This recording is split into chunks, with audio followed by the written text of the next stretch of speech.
As pessoas começaram a pensar muito mais na qualidade de vida, sentimento, na relação com o trabalho, queria aproveitar mais a vida ao invés de se dedicar somente a construir patrimônio, guardar dinheiro. Porque não adianta, você não tem como trabalhar o emocional da pessoa se ela está inserida num ambiente que é contaminante, vamos dizer assim, que visualmente é agressivo. A empresa não se adapta ao colaborador, mas o que ela pode fazer é deixar claro esse propósito, esse objetivo, o que eu como empresa quero, eu crio um ambiente de acordo com esse objetivo e eu atraio essas pessoas. Se dar às pessoas um espaço mais confortável, uma ambiência melhor, o resultado vai ser colhido rapidamente.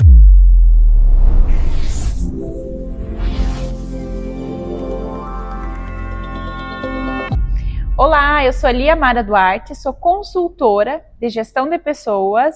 Estamos aqui hoje porque criamos um canal para falar sobre pessoas, resultados e realização no trabalho. Hoje vamos falar sobre neuroarquitetura e a relação que tem com a vida das pessoas. Quem está aqui para falar sobre neuroarquitetura é a Giane. E eu sou Giane de Lima, neuroarquiteta, trabalho há 20 anos dentro da área da arquitetura. Legal. E antes da gente falar sobre neuroarquitetura, eu gostaria de conhecer um pouco mais sobre a Giane. Por quê? Eu, como consultora de gestão de pessoas, eu acredito que antes da gente trabalhar com o outro, a gente precisa compreender primeiro a nós mesmos, né? Entender quais são os nossos gatilhos. É importante que a gente passe por um processo de autoconhecimento, porque senão a gente não vai conseguir trabalhar com as questões da outra pessoa também. E falando sobre isso, gostaria de entender quando foi que você despertou para a neuroarquitetura, despertou para os ambientes, o impacto que isso tem na pessoa. Sendo bem sincera, quando aconteceu a pandemia, foi quando eu tentei entender o que estava acontecendo com as pessoas. Porque eu me vi numa situação onde eu estava na minha casa, tendo que ficar na minha casa, e a minha casa não estava feita. Eu, arquiteta, não consegui fazer uma casa com aquilo que seria próprio para mim. Então, ali eu comecei a entender a necessidade do conhecimento da arquitetura para a parte do consciente, do inconsciente, do emocional, do sentimento, do bem-estar, num outro nível. Que não é só a gente chegar ali e fazer um projeto. Porque, às vezes, no interior das palavras de uma pessoa, naquilo que está implícito no que ela falou, a gente consegue captar a necessidade sem a pessoa perceber aquilo que ela realmente precisa. Então, eu me vi nessa situação. E aí, eu fui em busca de estudos para conseguir entender como que eu chegaria nessa parte emocional das pessoas. E a neuroarquitetura apareceu para mim através de uma pós-graduação, onde eu estudei com um grupo por 2 anos, de diversos tipos de áreas dentro do neuromarketing, neurobusiness, a neuroresidencial, a neurocomercial, com profissionais renomados do Brasil inteiro, porque como estávamos na pandemia, era online. E dessa forma, eu consegui captar e entender melhor o que seria o sentimento. Como que eu consigo, através do meu trabalho, levar a emoção para a pessoa. E aí eu acabei fazendo isso na minha casa, porque a minha casa ela não estava própria para eu trabalhar. Por mais que eu tivesse um escritório, por mais que eu tivesse projetado, eu ficava nervosa de estar lá dentro. Eu tinha que criar estímulos para que eu estivesse dentro de casa e ao mesmo tempo me sentisse livre dentro da minha casa. Então foi na época da pandemia que isso despertou, essa vontade de entender isso, despertou na arquiteta Giane. Perfeito. A pandemia, ela colocou muitas pessoas em crise, né? Porque a gente precisou ficar num espaço mais reservado, a gente precisou entrar em contato com coisas que normalmente a gente não precisava entrar em contato. E trouxe também um modo diferente de viver. As pessoas começaram a pensar muito mais na qualidade de vida, né? No sentimento, na relação com o trabalho. Queria aproveitar mais a vida ao invés de se dedicar somente a construir patrimônio, guardar dinheiro. Então, a pandemia trouxe isso, né? Um olhar diferente, um modo de viver diferente. Eu penso que foi uma virada de chave na vida das pessoas, na humanidade. Das pessoas que souberam aproveitar a situação que estava sendo vivida. Não foi o criado um problema com isso, entendeu? Então, tinha o problema acontecendo, mas tu tinha que extrair disso o melhor para você ter um passo como evolução. E normalmente a gente não pensa no impacto que o ambiente tem no nosso estado emocional. Eu falo isso por mim mesma, porque eu comecei a fazer isso há pouco tempo. E te conhecendo, eu comecei a fazer mais, prestar mais atenção nas coisas, enfim, que estão ali, que interferem no ambiente, né? E aí eu comecei a observar também, porque, por exemplo, quando eu entro dentro de uma empresa, se as coisas estão muito desorganizadas, tem muito acúmulo de papel, tem caixas, tem coisas que não estão resolvidas, o que acontece? Geralmente as pessoas estão irritadas, elas têm dificuldade de organizar suas prioridades, parece que elas não conseguem enxergar aquilo que precisa ser feito e nunca conseguem vencer as demandas. Então eu percebo que quando o ambiente não está organizado, as pessoas não estão organizadas. Eu trabalho muito na organização interna. Então eu vou entendendo internamente o que aquela pessoa precisa naquele momento. Só que a gente pode conciliar as duas coisas, né? Porque não adianta, você não tem como trabalhar o emocional da pessoa, só o emocional por si só, se ela está inserida num ambiente que é contaminante, vamos dizer assim, que visualmente é agressivo, que não está adaptado para a tarefa que ela está realizando, se falando em trabalho. E não digo só questão de tarefa. Às vezes você está na tua casa e você ali dentro precisa ter a tua casa adaptada para o teu estilo de vida, para a tua rotina. Porque às vezes tu tem criança, às vezes tu não tem criança, às vezes tu tem pet. Às vezes a pessoa tem um estilo noturno diferente do que uma pessoa que é mais diurna. Então, tem que adaptar. Perfeito. Mas o que a gente costuma fazer? Pega um padrão. Todo mundo faz assim. Tá no Instagram, tá nas redes sociais, tá na mídia. Então eu vou lá e copio uma estratégia, coloco dentro da minha casa, tento encaixar isso dentro da minha vida. E aquilo não funciona para mim. O pessoal fala muito nos modelos Pinterest. Tu vai ali, tu olhou esteticamente uma coisa e tu quer fazer uma cópia daquilo. O trabalho da neuroarquitetura, o meu trabalho é entender de verdade a tua necessidade e aplicar o teu gosto estético para a tua necessidade. Então, o que os arquitetos hoje são conhecidos? Como, o fulano tem um estilo assim, um estilo assado. Eu, Giane, não tenho estilo. O meu estilo é a tua necessidade, é aquilo que é bom para ti, aquilo que funciona para ti. E a função minha como arquiteta é entender, sem você me falar, aquilo que te faz bem e aquilo que vai fazer bem para a função que você vai desenvolver.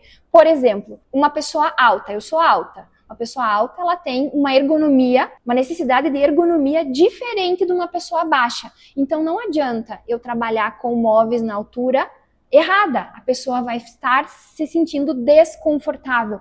Mas o padrão é tanto. Eu escuto muito isso em lojas de móveis planejados. O padrão é tanto. Eu digo, mas a pessoa é baixinha, tu precisa descer essa bancada, tu precisa ter uma mesa mais alta, tu precisa ter um aéreo que a pessoa estique o braço e alcance. Então, é essa sensibilidade que o neuroarquiteto desenvolve diferente dos profissionais tradicionais de arquitetura. Fazer um projeto relacionado para a necessidade humana sem ter um estilo copia e cola. Perfeito. Eu acredito que esse momento que a gente está vivendo, essas novas atualizações, essa forma diferente da gente se relacionar com o trabalho, está pedindo isso. Qual que é a individualidade de cada pessoa? Qual que é a necessidade de cada pessoa? E a gente precisa encontrar uma forma de expressar isso dentro do coletivo, porque também não tem como a gente viver sozinho.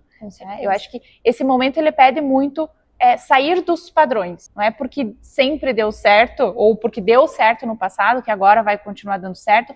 É a gente entender a necessidade do agora, dessa nova geração, dessa nova forma de trabalhar e encontrar uma forma que funcione tanto para o indivíduo tanto quanto para o coletivo, né? Que é muito do trabalho que você faz. Sim, exatamente. E tirando um pouco da área da arquitetura para ficar mais legível, a roupa que serve para você não serve para mim. Então, não adianta uniformizar. A vida não é tudo, ninguém é igual. Um ser humano não é igual ao outro. E às vezes as pessoas nem sabem aquilo que elas são. Então, a característica do trabalho do neuroarquiteto é, sem a pessoa te falar, você conseguir entender o que ela é e aquilo que ela precisa. E aí ela vai acabar estar vivendo nesse espaço onde ela vai ter uma sensação de bem-estar, vai ter sua produção hormonal correta porque ela está bem com ela mesma e aquilo pertence a ela. E, consequentemente, o resultado melhora, né? Com certeza, é uma consequência. Você não precisa forçar para que ele aconteça. O ambiente ajuda, né? Automotivar, a pessoa se automotivar. Exatamente. E o que antes te incomodava nos espaços tradicionais? É justamente essa padronização. Aquilo que funciona para uma pessoa não funciona para outra. Aquilo que funciona para uma empresa não funciona para outra. Vou dar um exemplo bem prático. Todo mundo conhece a rede McDonald's, né? Hoje eles estão um pouquinho diferentes, mas antigamente qual que era a função do McDonald's? Você entra, pega teu lanche, que é um lanche popular, come rápido e vai embora. Libera a mesa para o próximo que vem. Se você criar um ambiente estilo McDonald's para um restaurante onde é para ter um casal mais velho tomando um vinho, essa pessoa não vai ficar 5, 6 horas consumindo. Qual que é a característica do McDonald's? Cadeiras desconfortáveis, mesas pequenas, ambiente claro que tu chega a ofuscar, cores vivas, oposto total de um restaurante, onde você vai ter uma luz mais baixa, uma poltrona mais confortável, com um tecido que te acolhe, com uma música, com uma temperatura do ambiente mais agradável, talvez com uma iluminação em velas, uma lareira, e a pessoa ali vai gastar R$1.000 no jantar. Diferente de um McDonald's que com R$20 tu come. Então, é isso que atrapalha hoje, digamos, ao meu ver, um projeto. Os arquitetos costumam a fazer Ctrl+C, Ctrl+V, no estilo próprio, na mesma coisa, no mesmo jeito. Ah, não, é assim que funciona, peguei aquela linha de raciocínio e vou. Não! Tu tem que entender primeiro por que tu foi contratado. Qual que é a necessidade? Escutar a dor do teu cliente. E a gente curar essa dor. Ah, ele quer aumentar o ticket? Ele quer manter permanência? O funcionário não está produzindo a quantidade que ele poderia produzir naquele tempo? Então, a gente tem que primeiro projetar para que a coisa funcione. E cada projeto é um projeto. Entender a necessidade do ambiente, daquela empresa, daquelas pessoas. Funcionalidade. E a gente volta a falar da individualidade. Da individualidade, né? Tanto do ser humano, do indivíduo que vai usar o espaço, quanto do espaço em si, que é próprio para aquela função. Legal. O que você percebe que muda quando o ambiente ele é bem pensado? Quando ele é pensado de acordo com o objetivo da empresa, com a necessidade das pessoas, com aquela proposta de trabalho, porque a gente vê muito, por exemplo, um escritório que exige concentração, que as pessoas estejam atentas, porque trabalham muito com processos, é muito comum a gente ter luzes brancas, um ambiente muito claro, e eu, sinceramente, acreditava que tinha que ser assim também. Mas o que tu percebe, assim, na principal mudança quando você pensa o ambiente de acordo com a individualidade daquela empresa? O principal estímulo que a gente consegue uniformizar, eu diria, é a questão do bem-estar coletivo. Não adianta você ter uma empresa onde você tem um foco na experiência do cliente, um foco que o cliente. Quem faz a empresa são os colaboradores. Automaticamente, o cliente vai se sentir parte dessa experiência. Então, você proporcionar ao teu colaborador, a pessoa que está ali, toda a jornada da carga do trabalho, uma sensação de bem-estar, ela vai transmitir isso para a pessoa que está chegando ali para fazer o consumo, ou para um cliente que vai vir, ou indiretamente, até para as pessoas que ficam trancadas no escritório o dia todo. Isso vai indiretamente através de uma forma que ela respondeu um e-mail, de uma forma como ela fez o contato via telefone com alguma outra pessoa. Vamos dar o exemplo do Google, tá? O que acontece? O Google é uma empresa que trabalha com mídias sociais, que tem redes que a gente conhece, que é toda dinâmica. Coloca os colaboradores do Google trabalhar em mesas brancas, às vezes uma cadeira diferente da outra, mas assim, desconfortáveis, num ambiente onde não tem essa identidade com o que ele vende, com aquilo que ele quer transmitir. Entendi. Essa pessoa não vai ter o pertencimento, ela não vai conseguir trazer para frente aquilo que a empresa representa. A Google é um ambiente totalmente instagramável, eles têm espaço de descompressão, tem cores, quem entra ali não quer mais sair.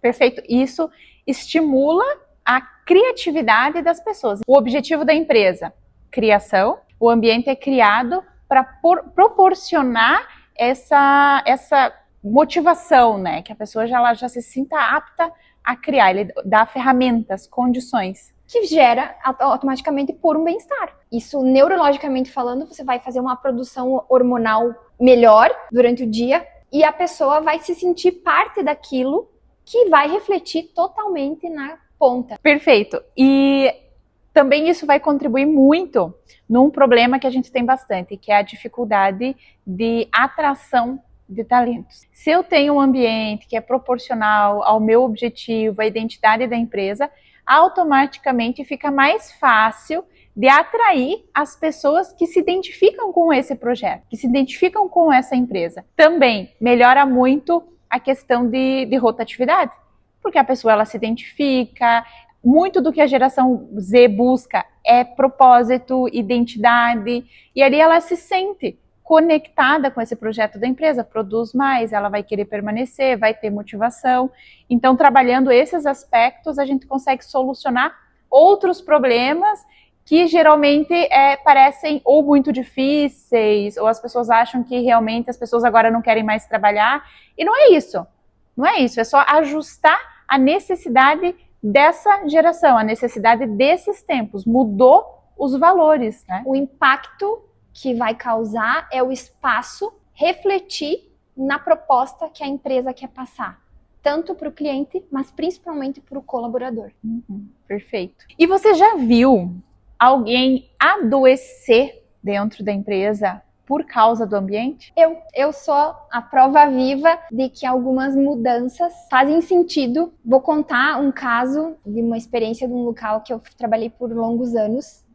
Eu coordenava uma equipe direta de em torno de 8 pessoas e indireta dava em torno de 20. E eu sentia o espaço pesado, era muito conflitante. As pessoas estavam totalmente nervosas o tempo todo e eu pedi para me deixarem fazer, logo depois que eu conheci a neuroarquitetura, alteração em um setor como teste. O que a gente fez? Trocou as cores das lâmpadas, trocou materiais dos móveis, colocou materiais amadeirados mais na linha da biofilia, vegetação natural, melhorou a questão de iluminação natural, melhorou a questão de cadeiras com um toque mais macio e mais confortáveis, mudou a dinâmica com posição de mesas e tudo mais, e isso acabou que acarretou numa calmaria naquele setor. Se percebeu o setor mais tranquilo e outra, produzindo muito mais do que produzia anteriormente. O que aconteceu?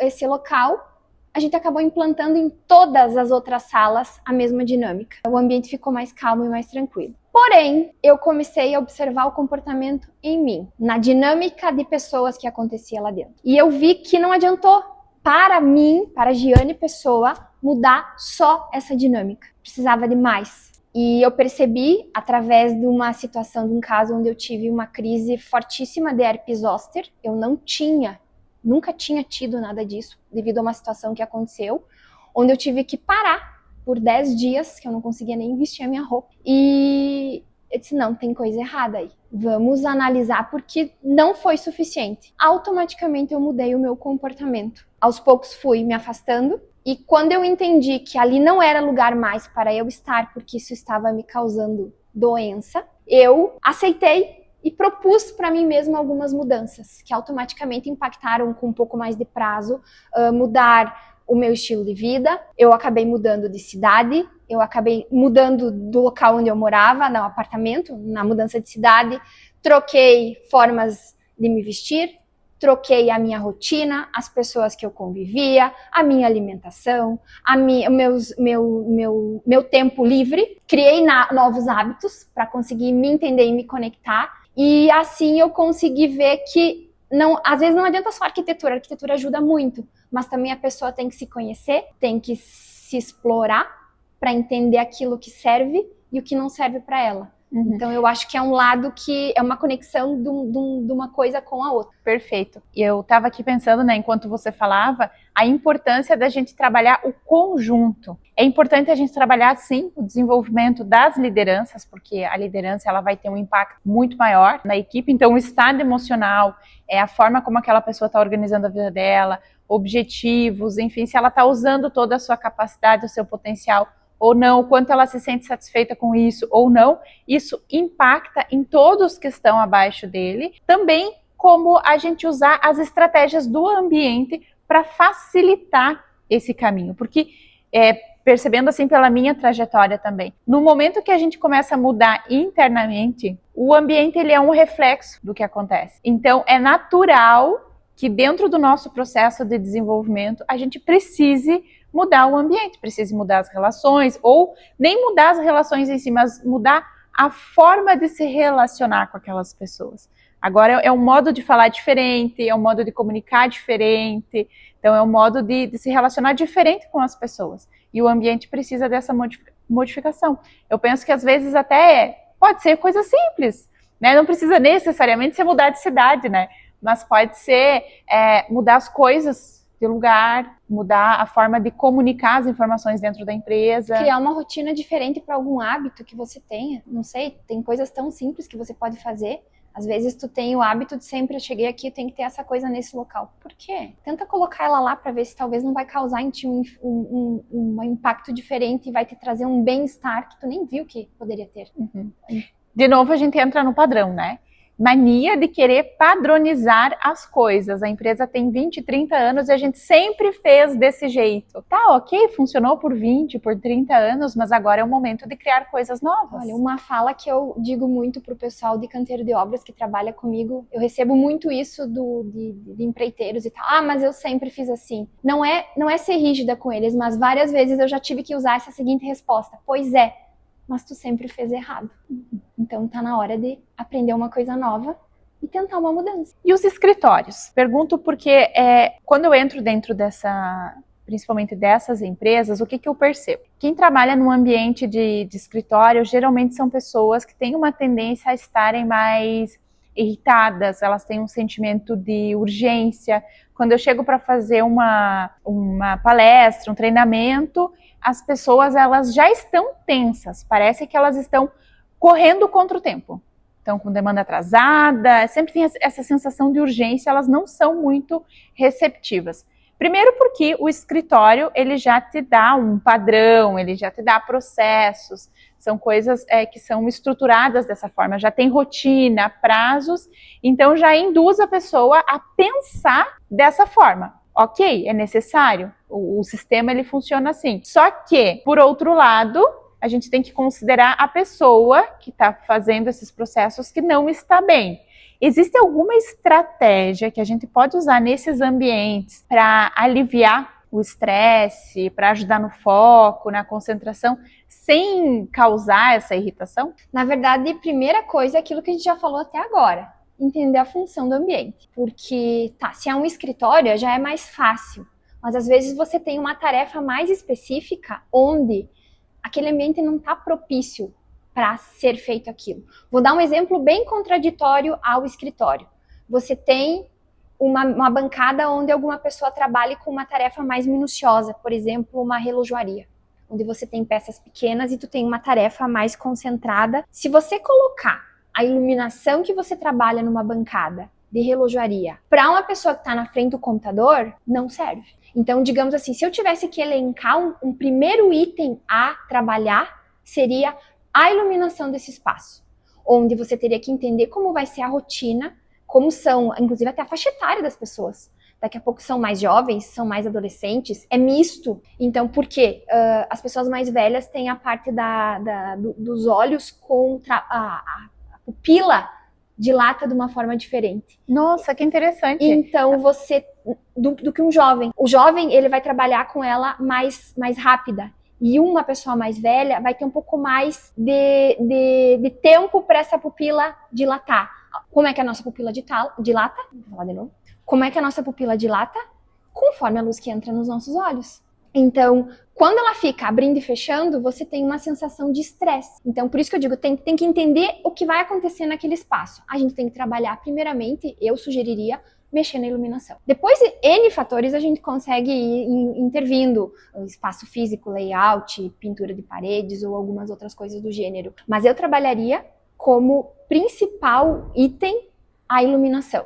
A iluminação, se você não tiver ela de acordo com a tua necessidade, você começa a ficar mais irritado. Por quê? Você está se forçando demais para fazer certas coisas. E automaticamente, se você passou um dia irritado, você não vai conseguir dormir bem. Existem 2 hormônios que o nosso corpo produz em relação inversamente proporcional, ou seja, quando um tá alto, o outro tá baixo. Se tu conseguir produzir adequadamente a tua melatonina enquanto você dorme à noite, a melatonina é produzida a partir da luz que entra nos nossos olhos. Então, se você percebeu durante o teu dia passar com a iluminação correta para o que tu estava fazendo, não teve estresse, quando tu for dormir, teu corpo vai produzir a melatonina na forma correta. Melatonina alta. Durante o dia, quando tu acordou, teu cortisol vai estar baixo. Por quê? Porque um é inversamente proporcional ao outro. Agora, se você tem o teu cortisol alto, dia estressante, confusão, corpo sendo forçado, a tua melatonina vai estar baixa e você não vai dormir bem. Ou vai dormir, mas não vai descansar. Então, a iluminação seria, ao meu ver, o primeiro ponto a ser tocado, porque tu vai conseguir manter esse equilíbrio hormonal das pessoas, deixando elas confortável para entender o ciclo de 24 horas do corpo. A gente chama de ciclo circadiano. É o teu ciclo sono-vigília da passagem do dia através dos teus olhos.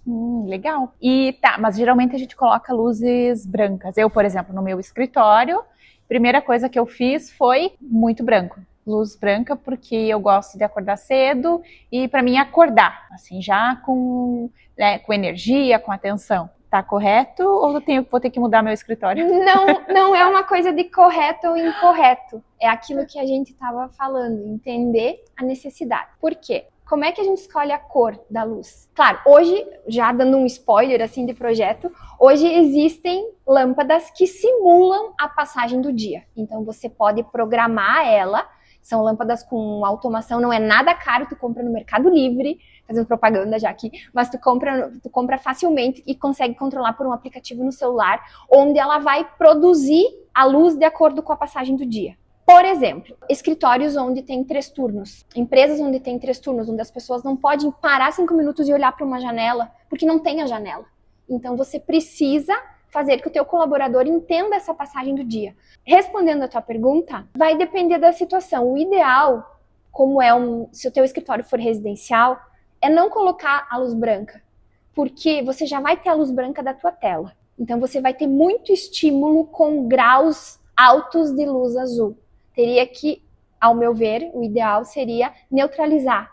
Então eu sugeriria usar uma luz intermediária, a luz 4000 Kelvin, que seria a temperatura de cor intermediária para essa situação. Por quê? Se você pôr amarela, tu vai dormir.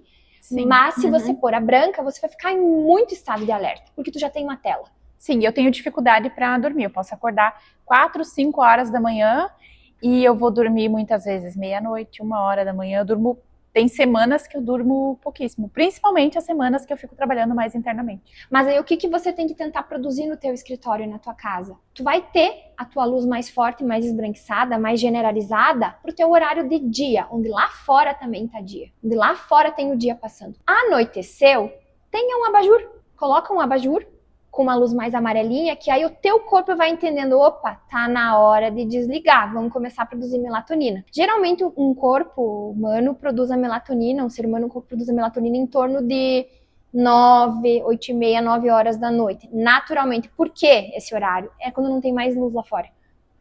E isso então está relacionado ao a gente acordar no outro dia com disposição.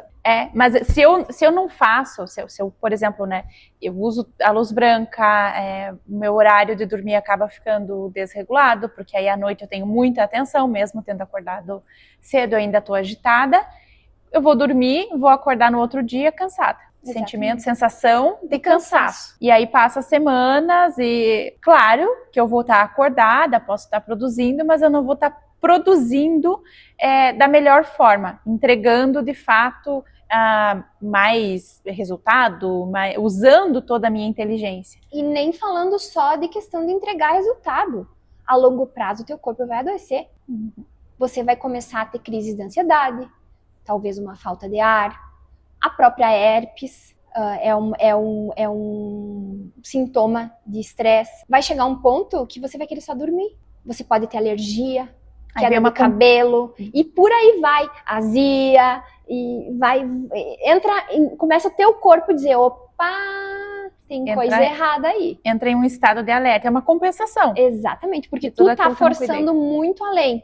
Porque se você tiver isso de acordo, a tua produtividade boa durante o dia, tu não vai precisar estender tanto à noite. Daí não adianta, tu tá forçando o teu corpo, tu botando o teu corpo no limite, em todos os sentidos. Giane, e quando eu aplico pesquisas de diagnóstico para entender como é que tá a situação da empresa, como é que tá o clima, quais são as necessidades dos colaboradores, um dos fatores que mais aparece, esse eu já sei, antes mesmo de aplicar a pesquisa, eu sei que vai aparecer alguma coisa em relação a isso, é uma sugestão para melhorar o espaço de descanso. Isso é um pouco polêmico porque muitas empresas não têm espaço físico para trabalhar. Às vezes, né, construiu a empresa num espaço ali, exatamente ali para atender o público, enfim, tem um espaço pequeno para o escritório e é difícil criar um ambiente legal assim para as pessoas recarregarem as suas energias. Mas hoje, e principalmente nas cidades maiores, as pessoas passam o dia todo no trabalho, almoçam no trabalho, descansam no trabalho. E aí isso é uma coisa que aparece bastante e é polêmico, porque na maioria das vezes a empresa não tem espaço físico para criar. Existe alguma coisa que a gente pode fazer para ajudar, para melhorar? Sim, assim, sempre existe uma solução para todos os casos, mas o principal é você entender a rotina da empresa, os turnos, qual é a operação que acontece lá dentro, para você criar estratégias onde você consiga resolver essa questão, caso não tenha um espaço físico. Porque vou dar um exemplo, um restaurante de shopping. Geralmente a pessoa alocou um espaço de 5x5.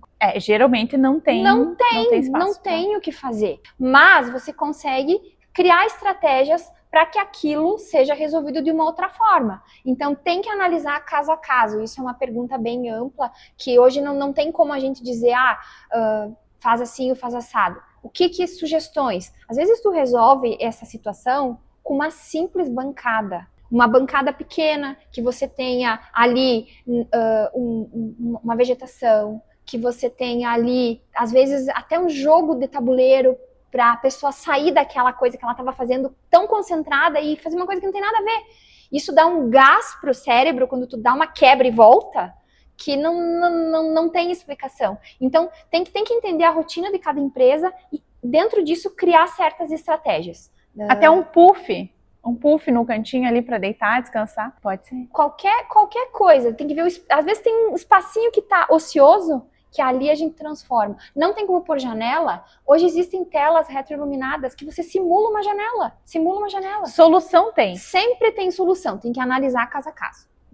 Perfeito. E agora, principalmente em janeiro, o que a gente faz, né? Planejamento de vendas, metas, estratégias para melhorar o resultado. Existe algum estímulo, alguma coisa que a gente possa colocar no ambiente para ajudar a pessoa a se motivar ou para melhorar o desempenho? Na verdade, todas as técnicas da neuroarquitetura são voltadas para isso. São várias formas de você trabalhar um ambiente. Você pode, inicialmente, a iluminação, que a gente já comentou, pode trabalhar com a biofilia, que é o trazer materiais e elementos naturais para dentro do ambiente. Isso gera um conforto absurdo nas pessoas, mas eu acho que a principal coisa que deveria ser tocada nos colaboradores para eles se sentirem bem é a questão do pertencimento. Eu vejo que hoje os colaboradores recebem aquela mesa que sobrou, onde talvez a pessoa nem tenha o tamanho correto para estar sentado, não cabem as pernas embaixo da mesa,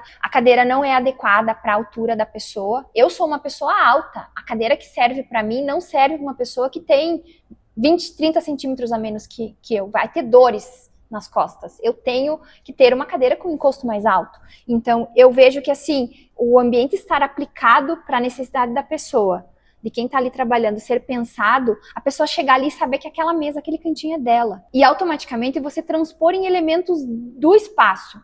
Logomarca visível. Claro, às vezes a logomarca tem umas cores que vão trazer irritabilidade, mas tu consegue trabalhar de algumas outras formas para trazer aquilo para dentro do espaço. Que nem eu disse, tem que ver a tarefa que vai ser desenvolvida, né?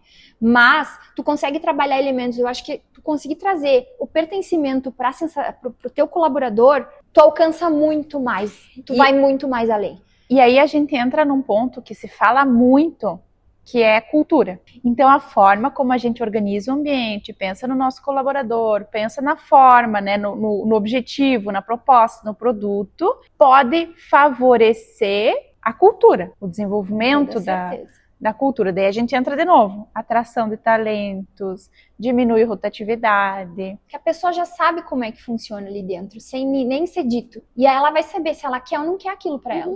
Tem a ver com o meu projeto de vida, com a minha proposta, com o meu propósito. Exatamente. E aí fica muito mais fácil atrair pessoas que queiram construir o objetivo da empresa. Sim, queiram fazer parte disso. Porque elas já sabem como é que funciona e já sabem como é. Serve ou não serve. Porque a gente fala muito e as empresas contratam muitas palestras motivacionais. A palestra motivacional, ela funciona por um tempo, por um período, ou ali enquanto tem alguém motivando as pessoas. Mas ela não se sustenta, na maioria das vezes, porque justamente a gente não considera as questões individuais das pessoas, a gente não considera o ambiente, e eu acredito muito mais em a gente promover, não é a empresa se adaptar ao colaborador. Eu acho que é justamente o contrário. A empresa ela tem uma proposta, ela tem um objetivo, e as pessoas que têm afinidade com essa proposta e com esse objetivo, elas vêm trabalhar aqui e a gente vai construir o nosso sonho juntos.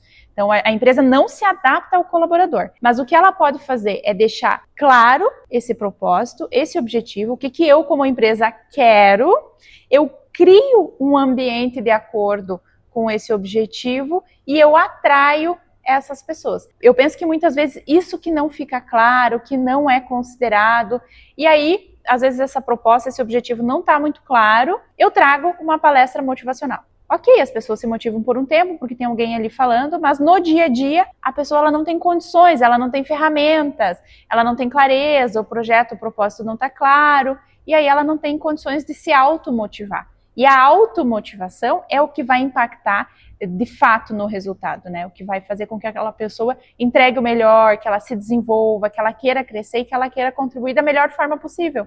E automaticamente, dessa forma, você consegue também mostrar a questão de hierarquia dentro da empresa. E na prática, então, quando a gente melhora o ambiente, traduz a identidade daquela empresa, objetivo, organiza isso de forma externa no ambiente, enfim.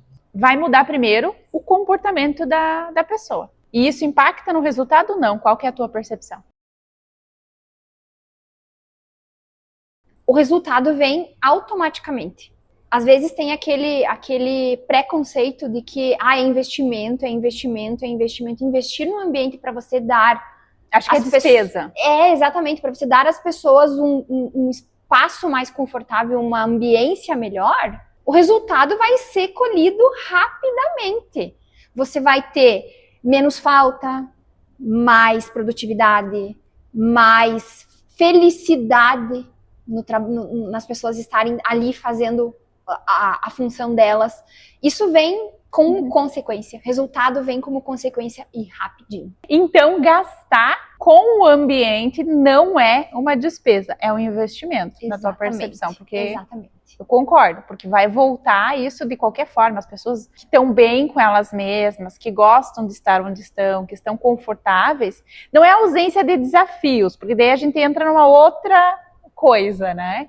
Mas confortável com o ambiente em si, que seja de acordo com aquela... Ela se sinta acolhida. É uma ferramenta adequada para ela desenvolver bem o trabalho dela. Com certeza ela produz mais, que impacta diretamente no resultado da empresa. Exatamente, que ela se sinta acolhida. Então, o que tem hoje, cria-se um estereótipo de que entrou um colaborador novo, você dá um uniforme, se ele não tiver o espaço dele, se ele não se sentir parte daquilo, pode dar calça, camiseta, jaqueta, boné, caneta. Não, ele tem que se sentir parte.